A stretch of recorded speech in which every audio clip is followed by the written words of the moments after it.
This is Covering the Spread. Here are your hosts, Jim Saunders and Dr. Ed Feng. What is going on, everybody? Welcome on into Covering the Spread. That's right here on the FanDuel Podcast Network and numberFire.com, where today we're talking about the Stanley Cup Playoffs. Dom Luszczyszyn is going to swing by, break down the nuts and bolts behind his betting model for the NHL, talking about the current Round 1 series, some of the series prices there, and also some games on Wednesday night. My name is Jim Saunders. I am a senior writer and analyst for numberFire.com, joined here, as always, by Dr. Ed Feng. You can find his work over at the PowerRank.com. And Ed, can we call you a golf sharp now after your Jon Rahm top 10 bet? Is that okay if I label you as such? I'm just a guy that has sharp numbers from Colin Davey. My knowledge of golf is still pales compared to many out there. Although it was actually really amusing watching the last round of the PGA this weekend and having to explain to people that don't follow numbers that Jon Rahm is a good golfer. Yeah. That was a very interesting conversation. Yeah. And I feel like that's true for a lot of golfers where you have to be like, no. This is actually, he's really good at this. Yeah, just because he hasn't won a tournament in a while doesn't mean he's not good. Right. It's same thing with, like, again, we talked about Tony Finau with Colin last week where, like, he's a tremendous golfer. Doesn't win that much. That's fine. You don't have to win to be a great golfer. Like, Denny Hamlin has not won a NASCAR race this year. Tremendous NASCAR racer. Best driver in the sport right now. Like, wins are overrated. In a place where, Ed, we're trying to win bets, I am saying wins are overrated, but I think that we do overvalue them at times. And we undersell the variance that goes into finishing in one precise position. So, and that's why you gave yourself the leeway with the Jon Rahm top 10 versus an outright. So, Hey, it all factors in. Yeah, no, exactly. And if we could get the guy to take the first 3 rounds of a major seriously, maybe we can bet some top 5 or even outrights. Absolutely. Now, you're wearing a U.S. Soccer kit. Do I call it a kit? I am. Yeah, that's good enough. I'm totally out on like soccer stuff. Is there anything like big going? Is there a reason why you are wearing the kit for today? Yeah, well, I'm wearing the kit because I like it and because the U.S. plays on Sunday, getting back into some big-time summer competition. And remember our last conversation about how there's a lot of young promise on this team. There's a lot of excitement for U.S. fans. So that's one thing. But the other thing I wanted to talk about is that I used FBref.com to update my World Soccer rankings, and they definitely needed an adjustment. And, it literally almost made me cry how easy it was to do it based on, just the simple CSV files that you can just download from their site. And you just one fell swoop, you get all the friendlies from 2020 and then also some from 2021 this year, all the important Euro matches. And I don't think I don't know. I probably would have figured it out eventually, but I learned about FBref because of one of our guests on the show last year. So I'm like beyond ecstatic that site is making it pretty easy for me to update my my international soccer rankings. I mean, I used to have scrapers that did it all, and it was all automated, and they broke as scrapers tend to do over the years. So anyways, you can check out at thepowerrank.com. You can check out my international soccer numbers. I will be talking about them on this show as Euro comes up pretty soon. Brazil's the top ranked team, but the next 10 teams are from Europe. And that's why Euro is always competitive and it's always exciting and absolutely, I mean, it's arguably better than the World Cup because of the parity of all those teams. I'm glad that your experience with the reference site has been good because Racing Reference is changing their format and it hasn't messed up my spreadsheets yet. It is very close to doing so. And I am like, every time I open Racing Reference, I get nervous that they're going to jack something around. It's going to totally throw off everything. It would be it'd be an easy fix, but I am nervous that they're going to change one thing that's going to throw everything off. Because right now I can boop, boop, boop, boop, boop, cut, paste, 2 things. It's really easy, super easy to do. But if they were to change one thing, it'd force me to redo a lot of stuff. And I really would like to avoid that issue if we can possibly do so. Yeah, exactly. I mean, you're going to have to fix it eventually, but you always want to put those off. And I used to just scrape FIFA.com, and then I hired someone to scrape some stuff from ESPN, but that was like a huge mess transferring it and all that stuff. And now it's just there. So it's fantastic. Let's hope this is a problem for future Ed and future Jim. Current Ed and current Jim do not need the headache, so let's hope it's a problem down the line versus right now. As mentioned, we're going to talk to Dom Luszczyszyn of The Athletic, get his thoughts on the NHL Stanley Cup Playoffs, talk to him about his betting model. It's a player-based model. We've talked with Rob Pizzola about his as well. Similar stuff, but also Dom has a unique spin on it. So we'll talk to him about that, get his thoughts on the Stanley Cup Playoffs, some series odds, some games going on Wednesday night as well. You can follow Dom on Twitter at Dom Luszczyszyn and check him out over at The Athletic as well. Also, a quick reminder to make sure you are subscribed to Covering the Spread wherever you get your podcasts, weekly podcast here during the NFL and college football offseason. We are up usually on Wednesdays on Covering the Spread, the podcast feed there. Just search for Covering the Spread, Apple Podcasts, Spotify, Stitcher, radio.com. No matter where you get your podcasts, you can find us. And while you're there, if you like what you hear, leave us a rating and review as well. Now, we'll get to Dom in just a bit, but first we got to go back to last week. We did have Colin Davey on, talk about the PGA Championship. We'll go back through that and then talk about the Stanley Cup Playoffs. Covering the past. Last week, as mentioned, we had Colin Davey on to preview the PGA Championship. You can find Colin on Twitter at ADJ Baseline. For outrights, Colin was big into Xander Schauffele, wanted him outright at 20-1.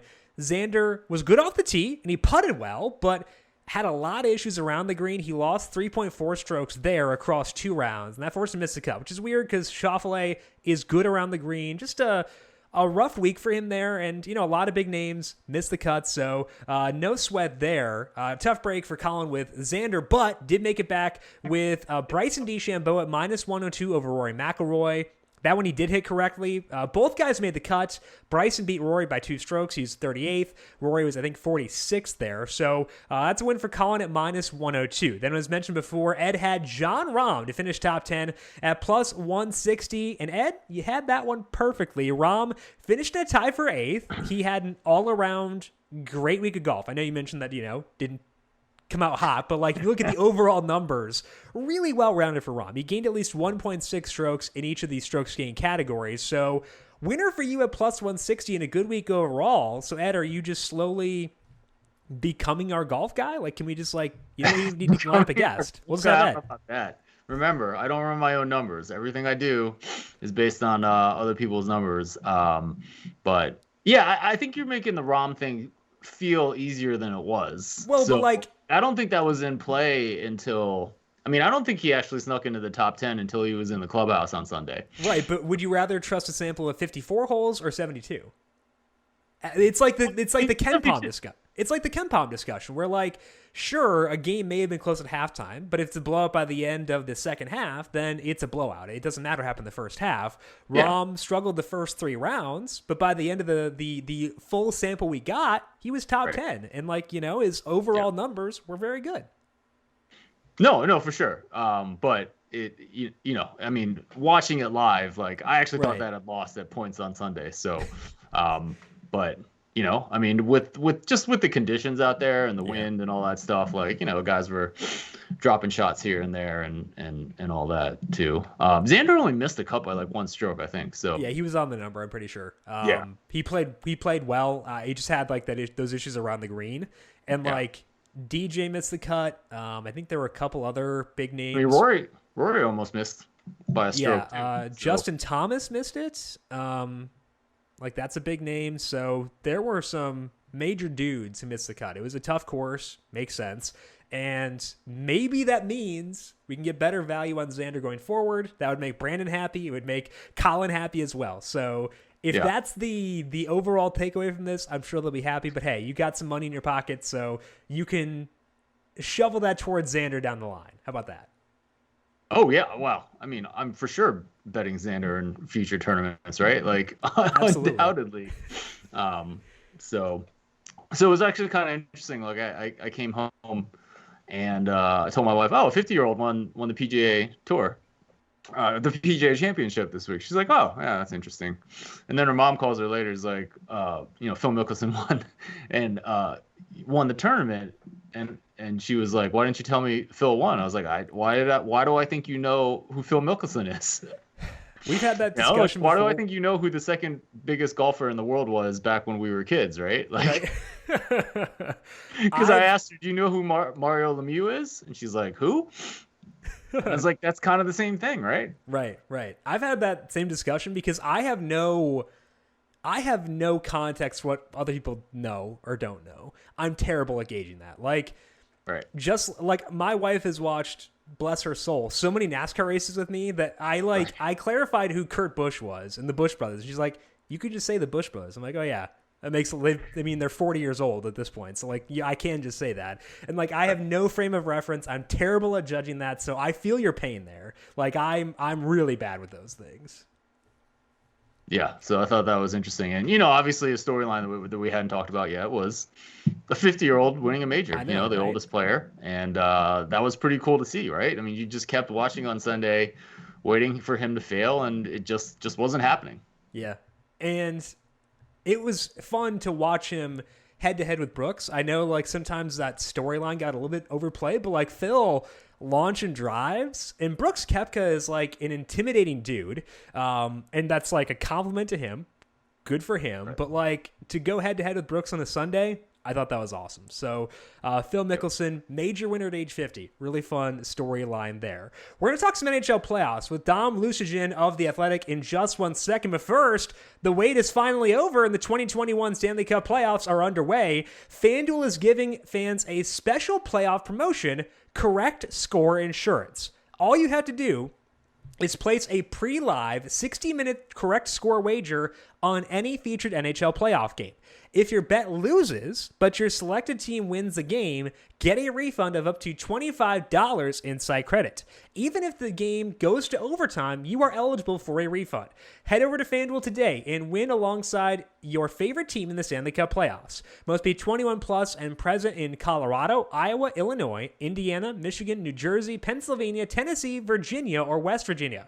Refund issued as a non-withdrawable site credit that expires in 7 days. Max refund $25. Terms apply. Gambling problem? Call 1-800-GAMBLER. In Colorado, call 1-800-522-4700. In Iowa, 1-800-BETS-OFF. In Indiana, 1-800-9-WITH-IT. For confidential help in Michigan, call 1-800-270-7117. In Tennessee, call the Red Line at 1-800-889-9789. Or in West Virginia, visit 1-800-GAMBLER.net. Let's bring on Dom Luszczyszyn right now to talk about the NHL Stanley Cup playoffs. He is a reporter for The Athletic. We'll talk about his betting model, how to bet this postseason, whether he sees some value in any of the current series odds, and a little bit about Wednesday night's games as well. Covering the present. Let's bring Dom Luszczyszyn into covering the spread to talk some NHL in the Stanley Cup playoffs. He is a betting reporter for The Athletic. And Dom, we appreciate the time. How are you doing today? Not too bad. It's a bit rainy in Toronto, so my hair is a little wet right now. But other than that, at least you have hair. Like, we're not working with a whole lot here. You've got the best hair of this trio. I mean, Ed's is pretty good, but like you're sitting upper quartile at least. I appreciate that. It usually looks better. Okay. Still beating us. So you got that going for you. But Dom, NHL playoffs, probably a pretty crazy time of year for you. How has it been trying to not only watch all the games, but also having additional time seemingly every night via overtime so far this year? I love overtime, and I welcome any extra hockey, especially during the playoffs, because I think it's some of the best hockey you can watch. Honestly, I love the playoffs. Try to watch every game. I have 2 TVs in my living room, like set up just so I can watch as much as possible and catch everything. And I live for this time of the year. I plop down on the couch at 7 p.m. and I do not leave until 2 a.m. when the games are over. That's incredible. What's your schedule like during the regular season? Do you get a chance? Do you have like a schedule? I mean, clearly it's kind of hard to watch every single game, but what's it like during the regular season? During the regular season, I try to watch as much as I can. There'll be some nights where, like mid-season, where I'll just take a break and not watch anything that night. But because I'm betting on most of the games, I usually want to watch how that unfolds to the sort of ruining my mental health in that way when you watch some games that don't go your way. But it's pretty much the same thing, just maybe not as intense and not as frequent. So we've talked to people who bet volume before, isn't like they, smaller unit sizes, but try to bet on a lot of games. They feel like they've got an edge overall. They don't want to pick and choose the best spots. Are you of the same mold where you're trying to have action on a high number of games just because you feel like you have an overall edge on the market? Yeah, I'm big on volume. I feel like if I were to pick and choose, I would pick wrong. I trust myself enough to maybe pick right a lot of the time, but I think I trust my model more than I do. So I do tend to just go with what it says, even if sometimes I don't like it, because hockey is just such a random, chaotic sport that sometimes if it tells you to bet on a terrible team, it ends up working out. Yeah, and you wrote about your model. You gave an in-depth breakdown for The Athletic last year, and you said that it's a player-based model that revolves around game score, similar to a metric used for basketball, but not used for hockey. So if you were to translate that to hockey terms, what is that? What is game score for you, and what brought you to making that the central focus of your NHL betting model? The basic gist, same in basketball and same what I want to do in hockey, is to create like a one number stat that puts like all the box score stats we know and love into one succinct number. So after like every game, everyone's like, oh, this guy had a goal and assist. He had a couple shots. His possession numbers were not that great though. Like how good was his game? That was the general idea of it. And I remember, I think it was the year LeBron won the championship with Cleveland, and I was just soaking up any content I could. And I stumbled across the stat for basketball, which I've never heard of. I'm like, oh, there should be something like this for hockey. So I did it myself.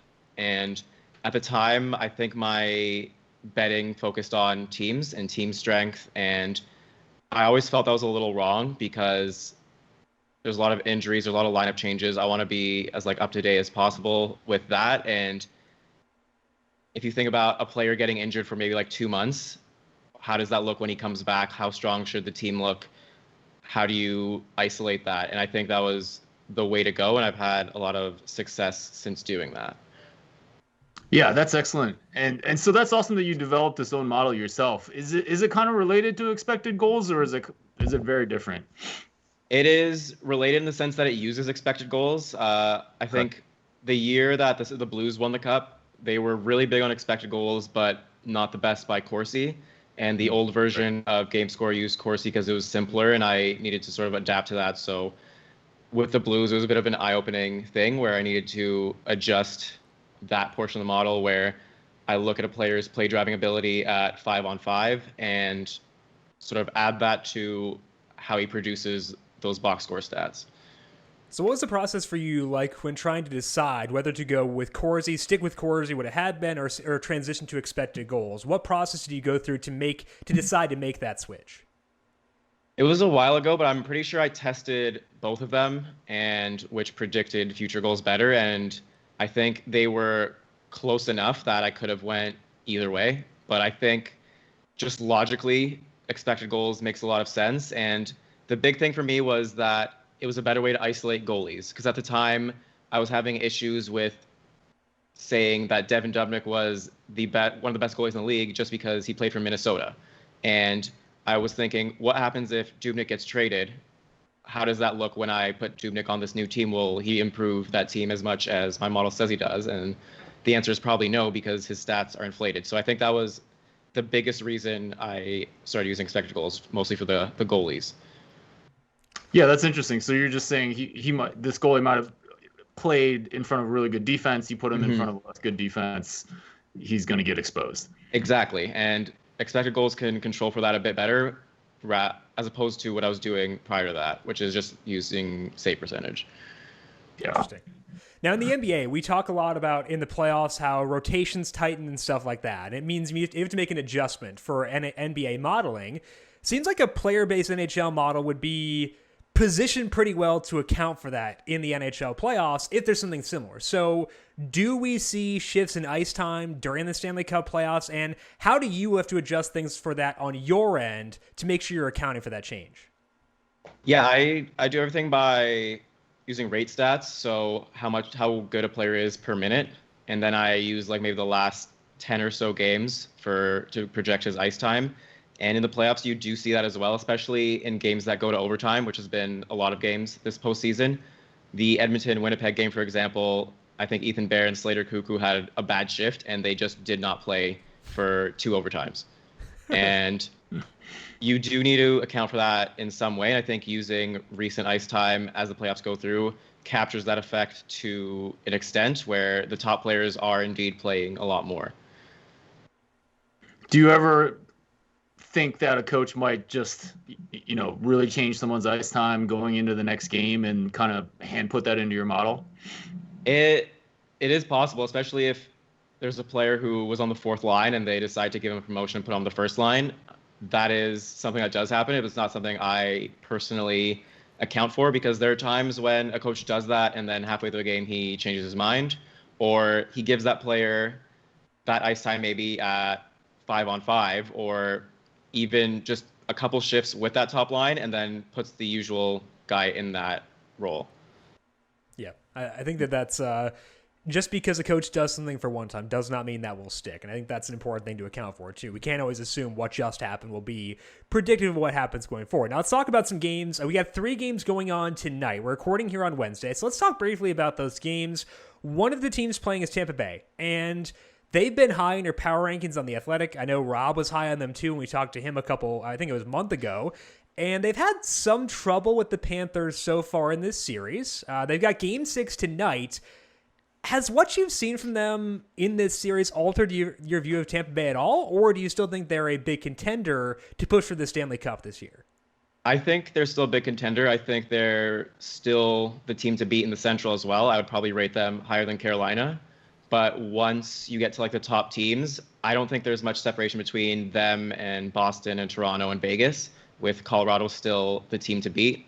So if Vegas gets through, they still have to play Minnesota tonight, but if Vegas gets through and gets by Colorado, then I think the top 4 would be all pretty even. I don't think there's much separating them, whereas I think a few months ago I would have had Tampa in that tier with Colorado. And over the last month of the season, their play started to slip a bit. Vasilevsky wasn't as sharp. Hedman was playing injured. I have liked Kucherov coming back. He has done big things for their power play, and he's starting to pick things up at 5-on-5 again, where he's a big factor there as well. But I think the issue with Florida is that they're a tough matchup for Tampa Bay. All throughout the season series, they've been able to control play against them, and I think in a series against Carolina, Tampa might fare a bit better, especially with Kucherov back and close to 100%. But I don't think they're the team to beat by any means. They are a contender, though. So would you say if they do face Carolina, you might view Tampa Bay as being undervalued as an overreaction to what we saw in this series? It's possible. I haven't run the numbers on what their series would be, especially because this year I've added like a matchup component. So I would want to see how Tampa Bay played against Carolina during the season series. But it'll be interesting to see how the books rate that series, because I do feel like a lot of people tend to still rate Tampa Bay very highly, especially because they won last year. So, Dom, how does that matchup component work? I presume it's something like you're looking at just how Tampa Bay played Carolina during the season? Yeah. It's not even just how Tampa Bay played Carolina, but how the players specifically played. So I use game score as well, and I look at their game score in those games specifically. So if Braden Point's average game score is 1, and against Carolina it's 1.1, then he played a little better and he gets a little boost from that. And I do that across the entire team, and the same for the other side, and that gives a little push in the right direction. So for this series, because Florida played Tampa Bay a bit better during the season series, they got a bump. Edmonton versus Winnipeg, Edmonton was the better team, so they got a bump as well. And I think it was the same for Minnesota and Vegas, where Minnesota, for whatever reason, outplayed Vegas during the entire season series. And I think it's what's interesting is seeing whether that's manifested in the playoffs or not. In this Tampa Bay series, Florida has been the better team at 5-on-5, and I don't think they're quite out of it yet. Edmonton, every game, they were the better team at 5-on-5 against Winnipeg. And Minnesota, well, it's been interesting. Some games they've been better. Some games they've been shellacked by Vegas's shot volume. But I think by XG, it's a lot closer than the shot counts make it seem to. So let's talk about the Wild. They're playing tonight. So we got the Penguins, Islanders, and Vegas, Minnesota going on tonight. Any value you see on the boards for those two games as of right now?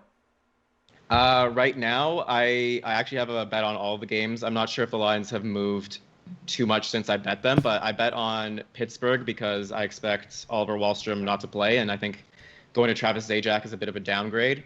Minnesota, my model can't get enough of them. Apparently, they will bet Minnesota almost every single time, and I got, I would say, a pretty good price at like plus 119 earlier this morning, and I think it's shifted down a bit. I am still like waiting to see if Max Pacioretty plays, but I have an edge regardless, so I put a little bit down. And then Tampa Bay, that's a tough one because Spencer Knight is starting and he's played all of like 5 games in his NHL career. But based on what he's shown so far, I think Tampa Bay has a pretty good edge in that game, and I liked their price. I have their price around like minus 145-ish. So there's still an edge there at what it is now. Excellent. So after last night, the Maple Leafs are minus 3,500 to beat the Canadiens, and Carolina's minus 700 to take down Nashville in their respective series. Do you see any value in these series? I would say probably not. I don't think it's worth it to lay those prices this late in the series, especially at that range. Like Toronto, you can probably just bet them to win and Game 5 and call it a day. Carolina, Nashville, that series, it feels like the home team wins every game, and I've had an edge on Nashville in most games. And I think I bet Nashville before the series and Nashville plus 1.5. So I don't know if I would stick with Carolina regardless. I'd probably play Nashville at home and then leave Game 7 alone. Now, we were talking about the Lightning earlier. You mentioned that the Avalanche have kind of pulled away and separated from the pack, and that's reflected in the Stanley Cup odds right now. They're plus 270 at FanDuel Sportsbook. The Bruins are 5-1. Toronto plus 550. No one else shorter than that. Do you think there is value on Colorado at plus 270, or anybody else standing out, or are you just staying away from this market right now? I bet Colorado before the playoffs started because I thought even at plus 450, it was still really short. I thought the first round was a freebie for them. I had them at like 88% to beat St. Louis, and it was like one of the highest. It was the highest first round probability I've ever had. And I just think they're head and shoulders above everyone else. And that's also given them the highest cup probability I've ever had as well. I think I started at 37%, which is way higher than what the market even currently has them at now, where they've already won a round. So that's probably the only team I would bet on. I think there's still value, and usually I don't say that about the number one favorite, but I think Colorado's on such a high level right now. They have the highest expected goals percentage of any team since expected goals has been a thing. And it's not just like by like 0.1 or 0.2. It was by like 3 percentage points. Right. It was insane. So I don't think we've seen a 5-on-5 team like Colorado. And I think the reason the market is maybe pricing them the way they are is the expectation that they have to get through Vegas, and maybe the market viewing Vegas a little closer to Colorado than I do. I don't think Vegas is that close to them, to be honest. We might have to be the official podcast of the Colorado Avalanche because Rob was on the Avalanche too. So I'm glad to hear smart minds saying the same thing. Makes you feel good about Colorado right now. That is Dom Luszczyszyn. Make sure you follow him on Twitter at Dom Luszczyszyn. Check him out at theathletic.com as well. Check out his NHL work there. Dom, we appreciate the time. Thank you so much for swinging by and spreading your knowledge about your model. We appreciate it. And good luck to you with your bets, not just tonight, but also the remainder of the Stanley Cup playoffs. Yeah, thanks for having me. Covering the future. Big thank you once again to Dom Luszczyszyn for swinging by and breaking down the NHL playoffs and talking about his betting model. And Ed, we talked about expected goals in the Open, talking about soccer, pops up here again with the NHL. It seems like innovations and analytics have made things a lot easier on people trying to make out their own models. Yeah, for sure. I mean, when I first started doing this, so 2008, I started thinking about sports analytics, and even when I think I ran some NHL numbers, and it was just goals, right? Mm-hmm. And then a couple years later, people trying to start to convince me that shots were more important than goals, which is kind of counterintuitive, yet I mean, true, right? In the sense that, finishing is kind of random, and the volume of shots actually is pretty predictive. But then, whether you want to debate about that or not, things that move forward, and now you have this notion of expected goals in soccer, hockey, and it just gives you a better sense for the quality of shot attempts, and knowing that finishing can be a little bit random. And so, yeah, I think with the data they have in the NHL, that's really cool that they are doing that. And I'm sure, where he's getting his expected goals things is a big part of that game score, as he mentioned. And, expected goals, it'd be interesting, thinking about Euro, like, can you use like expected goals for the team in their respective domestic leagues to figure out what they should do at the international level? I don't know if that's true. I don't know if anyone's tried it, and obviously teamwork matters a lot too, right? So you take a guy like Robert Lewandowski, who's on Bayern Munich and great, and then he goes to his national team with Poland, where he doesn't have the same type of support. So, all interesting things to think about, and definitely where soccer and hockey are headed. And it actually does tie into golf, too, because we were talking before about how, Jon Rahm hasn't finished the job at a major or whatever and stuff like that. But, the components to get there are there. It's kind of like expected goals. You could have expected wins and stuff like that for golf. We don't want to overvalue results when we want to. I mean, results matter, obviously. Right. We don't want to overweight results and ignore the components that lead to good results in the future. And I think that both expected goals, a lot of the data from golf and like that all does interlink. And with NASCAR, average running position, stuff like that, those all link up together to hopefully give us a better context behind the results, as opposed to just looking at the results on the surface. Yeah, well, I mean, golf's interesting too, right? Because you're in a field with 100 golfers, and the most emphasis put on one position, right? The win. Whereas that's just, even great golfers are not going to get wins over long periods of time. So, it's certainly the same idea with the expected goals and just looking at the underlying process as opposed to just results. Well, we'll see how things go in the NHL for tonight, and hopefully the Avalanche can pull it out for both Dom and for Rob. Let's move now to covering the future for this week. And Ed, you're going to talk about something we discussed with Whale Capper when we did our NBA playoffs betting preview. He talked about home court because fans are back, or at least partially, and there is an interesting dynamic there. You want to talk home court in general for the NBA playoffs, or for the NBA. What are you seeing right now? Yeah, did Whale give us a number, or did we just talk about it? I don't believe so, no. Oh, good. Because if you gave us a number and I forgot about it, and then I'm going to tell you this, it would be a little embarrassing if that number were different from what he said on our show. But, let's talk about home court advantage. Like, you have a model, it's modeling teams on a neutral court. Like, what should you add for home court in the NBA? And it's really, you have to consider two different things. So first is that home court is bigger in the playoffs, traditionally, and I'll talk about that. And the second is that home court is going to be less this year because of fewer fans in the pandemic. So, look, we're not going to be able to get an exact estimate by any stretch, but, let's do our best, right? So first, let's look at home court in the playoffs versus the regular season. So if you look at the last three full regular seasons, so throw out 2019-20, the three seasons before that, the average home court in the NBA was 2.66 points. Now, in the playoffs during those three seasons, the home court jumped to 4.11. And so that's about a 50% increase. And I had to recheck this number. I used to use about 45% increase when I did NBA stuff back in the day. And so that's about the same, right? So you're basically getting about a 50% increase in the playoffs. So check. That's the first thing we need to know. And then the second thing is how does the reduced crowd size affect the pandemic? So we know from a lot of work, like in the book Scorecasting, that one of the reasons behind home court is the crowd effect on referees. And if you have fewer people in the crowd, you should have less of home court advantage.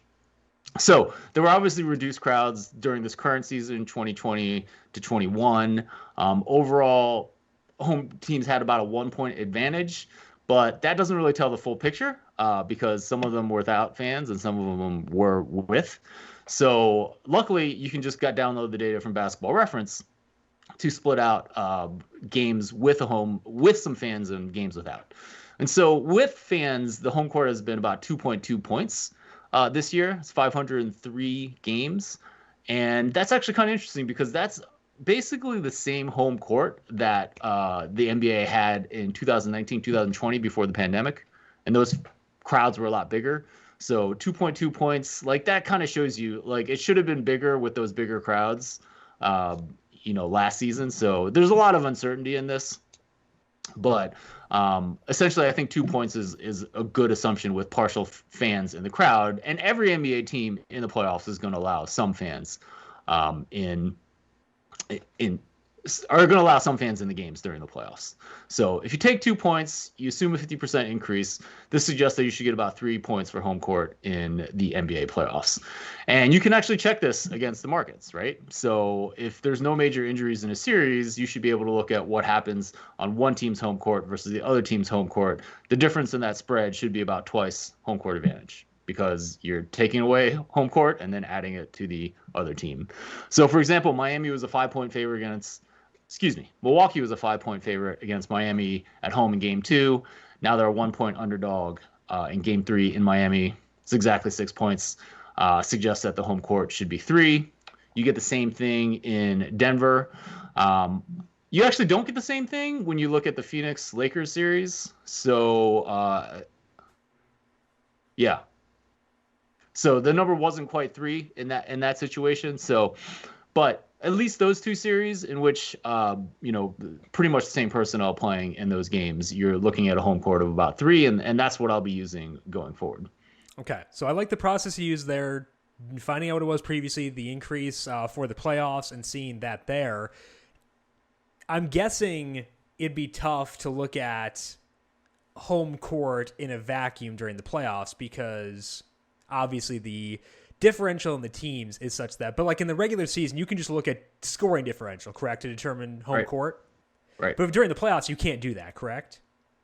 I mean, you can. So look, the best thing to do is to actually just take an even number of games in each series. Yeah. Because that way you don't get the weird effect of like a better team having an extra home court. Mm-hmm. I didn't actually do that in this analysis. So before, when I used the factor 45% increase, like that analysis did take that into account. Right. So, getting that it's about the same with a more coarse analysis of just looking at all games, it should be fine. I mean, you're only, if you have a really good team that's winning by a lot in Game 7, that's going to kind of throw it off. But that hopefully is few and far between. Right. Okay. So 3 points for home court in the NBA for the postseason. Hopefully that helps if you are trying to build out your own NBA model. If you've been struggling with that, Ed finds 3 points, and Whale Capper talked about similar effects for his stuff heading into the playoffs as well. For my cover in the future, I want to talk some NASCAR. The Coca-Cola 600 is this week, so pretty big race. I'm going to go back here to NASCAR, and there are 2 bets I like. One is an outright and one is a top 10 bet. The outright is William Byron at 16-1. I wanted to go with a non-outright on Byron because he has been crazy consistent this year. He had a streak of 11 or 10 straight top 10s, finished 11th last week. So he's just insanely consistent. But he hasn't led a ton of laps. So that lowers his upside, increases the value in non-outright. So I went into this thinking, okay, I'm going to get a Byron podium or a Byron top 10. The problem is sportsbooks are aware of William Byron's ability to finish inside the top 10, and his numbers there are, I think, basically absurd. So if I wanted to find the best value on William Byron, it actually is via the outright. His implied odds of winning are 5.9%. I have him at 7.3% in my simulations. That is the largest outright gap of anybody on the board right now, pre-practice on Friday. And that's even with my model dinging him for his lack of dominance. Like, it accounts for the fact that he's not led a ton of laps in this package and stuff like that. It does ding him. But he has been good in this package this year. He has had a top 10 average running position in all 4 races at the 1.5 mile tracks. He did win in Homestead, so it's not like he can't win. He just hasn't been converting top 3 and top 4 runs into wins as consistently as others have. So he did win in Homestead.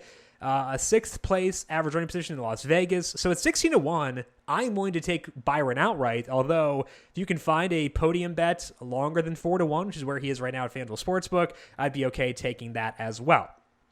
The top 10 bet is on Matt DiBenedetto. He's at plus 225 over at Fox Bet to finish top 10. That's 31% implied. My simulations have him at 42%, which made me go back and double check my numbers because that seemed like you don't get 11 percentage points differential very often. I thought I was wrong, but I see no reason to change what I have. He ranks 11th in my model straight up before accounting for variance. That is his projected average running position, ranks 11th there. Finished 4th in Kansas, a similar tire wear-ish to Charlotte, more similar at least than Atlanta and Homestead. The other similar track with a lack of tire wear is Las Vegas, and DiBenedetto was running well there before his team couldn't change a tire on his car late in the race, so he ran like 90 laps on one tire. The other 3 were all fresh. Had to baby it around for the final 30 laps, so he finished 16th despite those issues, but I think it's still viewed as being a positive race for him from my perspective. So it's a really big gap between my model and the implied odds. I would be inclined to go harder at DiBenedetto for top 10 than Byron for outright. It is my favorite bet of the week right now. But if you do want an outright, like if you're not finding good top 10 odds or if your book isn't offering top 10 odds, I would say William Byron is your guy. Now, Ed, have you had the situations before where your model is showing like a crazy amount of value on something? You have to like double check yourself to make sure you're not totally off on something? Yeah, I mean, you always want to check and double check things. I think that usually depends on the market. Yeah. Right? So, like, if you're off by 3 points in an NFL game, you should be concerned about that. Right. I don't know what the NASCAR market is like, how much you trust it. I presume it's a little bit like golf where it's not, you're not going to expect it to be as strong as football sides right. In the fall. So I think with NASCAR, I would be a little less likely to think that something's wrong with my model. Right. I guess is what I'm saying. The reason that I was so taken aback by it is because it's something we discussed with Colin last week, where the aggregate implied odds in a top 10 market are going to be a lot higher than the aggregate odds in an outright market. Because, like, if that makes sense. Like, they understand that if you're looking at a top 10 bet on Matt DiBenedetto, it's because you don't want to bet the outright. I think that what they do is they jack that up where What, the household is what you're saying? Yes, correct. Yeah, the house take. Yeah. Right. So, Sure. like, the top 10 odds specifically, I've had trouble finding value there for that reason a lot of times. And so that's why I couldn't talk about Byron for our top 10 is because I think he was minus 167. I can't get there. But so to see DiBenedetto specifically so far off in that market specifically, that's what caught my eye. Like an outright, I'm okay being different from the market there, but like a top 10 specifically, given how high the hold is, that's what caught me off guard. Yeah, for sure. But hopefully DiBenedetto comes through. We can make it look like the model is smarter than it made me feel earlier this morning. That is all that we have for today here on Covering the Spread. Want to give a big thank you once again to Jon Luszczyszyn for swinging by and breaking down his NHL betting model. Check out his work over at The Athletic and check him out on Twitter at Dom Luszczyszyn. We'll tag him in our tweets over on Twitter as well if you want to find him via that instead. Ed, you mentioned your soccer numbers. What else is going on for you over at the Power Rank this week? Yeah, so I've still been in the off season. I've been writing my email newsletter actually every week now, so that's been kind of cool.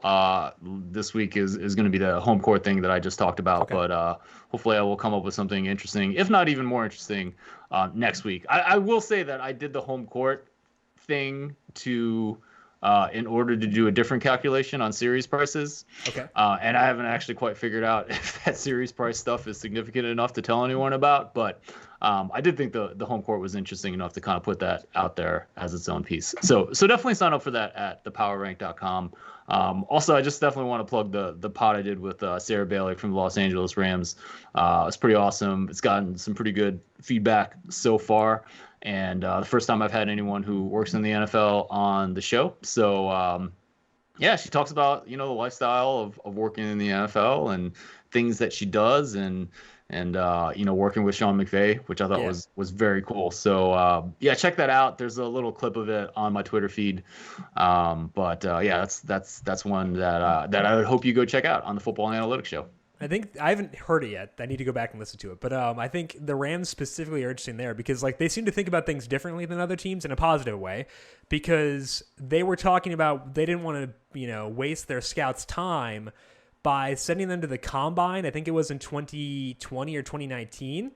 Mm-hmm. So they are taking the extra steps to identify where there are inefficiencies in spending and time allocation. So I think listening to what Sarah had to say there might be especially pertinent. Find that by searching for the Football Analytics Show. Check out Ed on Twitter at The Power Rank. I am at Jim Sannes, JimSannes. Make sure you also follow the FanDuel Podcast Network at FanDuel Podcast. Big thank you to Calvin Theobald, our video producer, for running the video side of things here today. Thank you, Cal, as always. And thank you to everyone for tuning in. Good luck with your NHL bets. Anything else for this weekend? If you're betting the Indy 500, the Coke 600, whatever it may be, we'll talk to you once again next week. This has been Covering the Spread right here on the FanDuel Podcast Network.